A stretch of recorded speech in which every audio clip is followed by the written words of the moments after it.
Le Canada maintenant. Le Canada qui est une fédération de provinces, vous savez, n'a jamais été aussi proche de la crise pour ne pas aller trop vite, pour ne pas parler trop vite et ne pas envisager l'éclatement. En effet, le Premier ministre n'a pu obtenir que 2 provinces du Canada qu'elle signe après des années de tergiversation une charte reconnaissant au Québec francophone une place à part dans l'ensemble canadien. Et les Québécois sont de nouveau ce soir tentés par l'indépendance totale. Jacques Violet.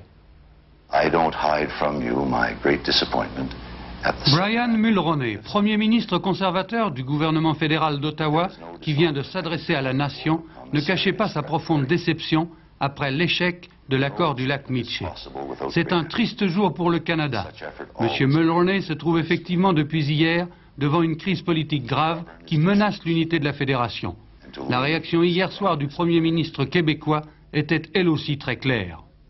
Au nom de tous les Québécois, je veux exprimer ma plus profonde déception.